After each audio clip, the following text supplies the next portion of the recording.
What I'm about to share with you should make you all the more confident that yes, indeed, you are doing the right thing by accumulating gold as part of your portfolio.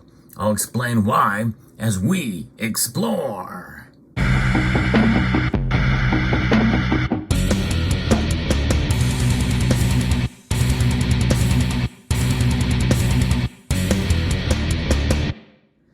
There is some news that has come out based off of a survey that was reported on here recently by Bloomberg that really sheds some light about people's understanding of where they should go during times of stress and need.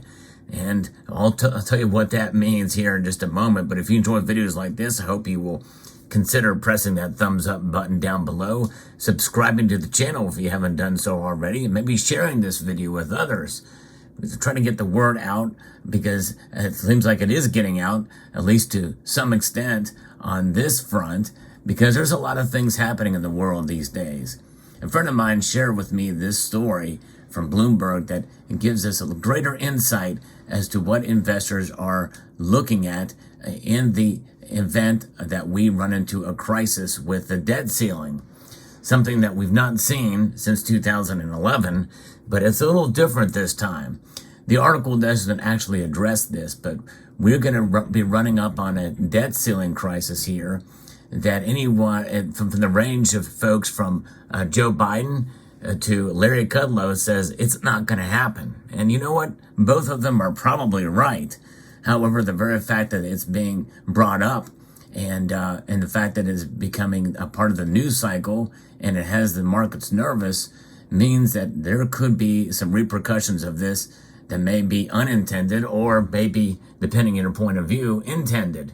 The last time we had this occur, we were able to pay our debts, so to speak, but at the same time, our credit rating was dropped.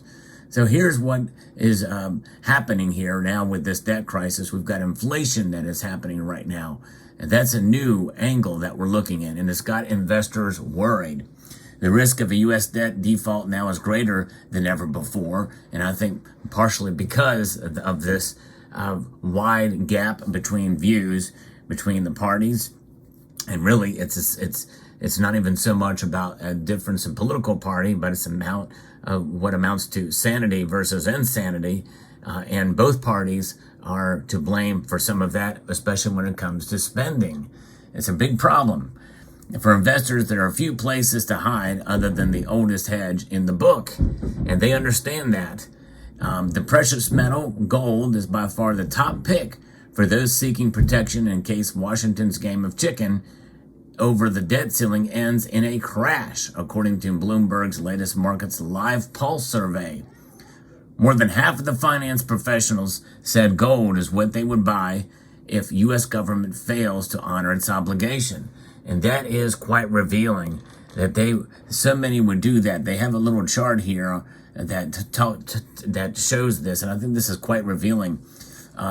What would you buy if the U.S. hits a debt ceiling? There's two categories of investors. Those that are professionals, and it's quite telling what they choose over retail investors. In other words, folks like you and me, others that are playing the stock market. And so let's go back to the lowest numbers, that they would go to something else other than some of the safest options that are out there. And then the Swiss franc, then the yen, an average. Now, retail investors, only 4.3% would do that. 7.5 would go into the yen. Swiss franc was more even keeled, between 5.8 and 6.5 for the retail investors. The dollar, yes, believe it or not, the dollar is fourth down on this list. And I think that is because of inflation. I think that is really playing a role here. People realize that the dollar, though it may be the strongest against other currencies out there, honestly, and it ranks top as far as the currency options that you have there, it is still not the most sought after. In fact, the next one above that is Bitcoin. Bitcoin, retail investors, and really this is no surprise that retail investors, 11.3% of them would buy if we hit the debt ceiling. And that's understandable. It is decentralized, at least it is for now. as long as it's legal, because we're heading more towards a central bank digital currency. And that means that I think all cryptocurrencies are under threat because they're competing with the government's cryptocurrency. 7.8% of professional investors would buy Bitcoin. Treasuries is a distant second, with 15.1% of retail and 14% professional investors. But gold tops by a large margin. 45.7% of retail investors would buy gold in the case of a debt ceiling crash, or leads to a crash. 51.7% of professional investors would. That's pretty amazing that it would win by such a wide margin here, given all the different options out there. Even more striking is a shortage of alternative hedges. The second most popular assets to buy in event of a default, according to the global survey, was U.S. Treasuries, as we mentioned. There's something of an irony to that, given that's the very thing America would probably be defaulting on. But it's worth bearing in mind that even pessimistic analysts see bill holders getting paid just late. And that in the case of the most fraught debt crisis in previous years, Treasuries rallied even as the U.S. had its top credit rating removed by Standard & Poor's. Traditional haven currencies like the Japanese yen and Swiss franc have had some fans, but each were less popular than the U.S. dollar, as we noted here. And political and financial big shots have been lining up to deliver warnings about what might happen if the debt ceiling impasse isn't resolved. Stocks gained in early Monday trading with the hopes of a breakthrough, and then everything kind of fell apart by the end of the week. A sovereign default by the world's biggest economy should probably be unthinkable, but it's definitely thinkable now, in spite of what I mentioned about what Joe Biden and what Larry Kudlow say, that, it's not going to happen. But I think they're just trying to calm the markets. The risk is higher than ever before, given the polarization of the electorate and the Congress, according to Jason Bloom, who's the head of the fixed income alternatives and ETF strategies at Invesco. The way both sides are dug in means there's the risk that they don't get their act together in time. And the gold hedge doesn't come cheap, as the metal has enjoyed a very good run so far this year, buoyed first by the growing demand from Chinese luxury buyers, and then a crisis in the banking sector and the threat of a U.S. default. It's currently loitering just shy of its all-time high as of the writing of this article here, but it's pulled back somewhat. But we very well could see it go to $2,000 an ounce again. A comfortable majority of investors in the survey think the 10-year treasuries will rally if the debt ceiling fight goes down to the wire, but the U.S. doesn't default. But professionals are split over what might happen if the U.S. government actually tumbles over the precipice. About 60% of retail investors expect the 10-year treasury debt to weaken in the case of a default. The yield on the benchmark U.S. note ended last week, and in fact, it ended the week at 3.46%. The debt ceiling impasse has driven up the yield on some very short-dated securities and is seen as the most at risk of a delayed payment, feeling distortions in the bills curve. The most elevated rates are those around early June, close to the point that Janet Yellen, the Treasury Secretary, has warned that the U.S. may run out of borrowing headroom.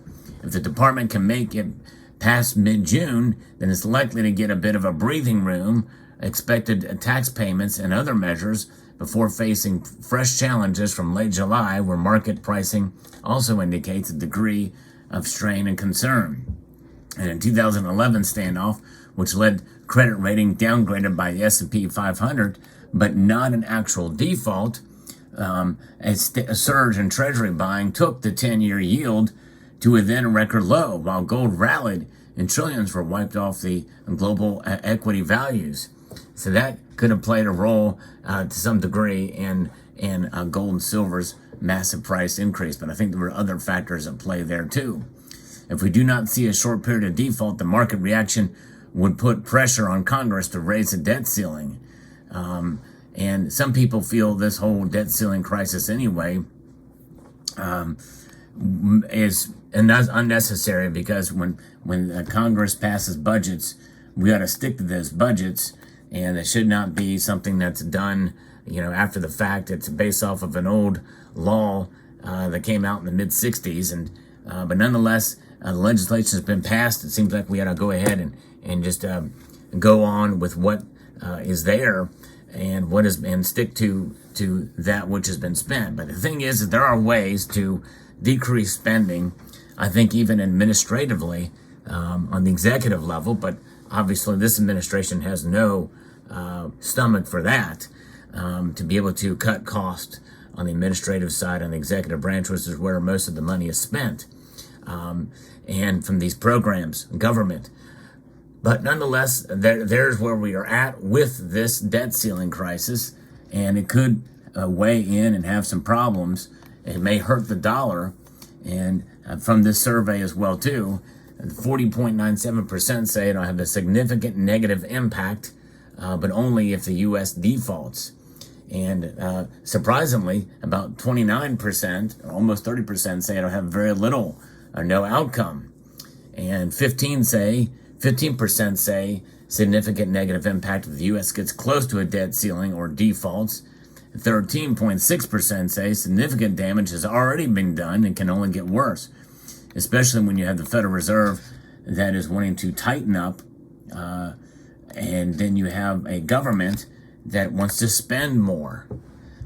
That is the problem. That is that is the situation, the dilemma that we face.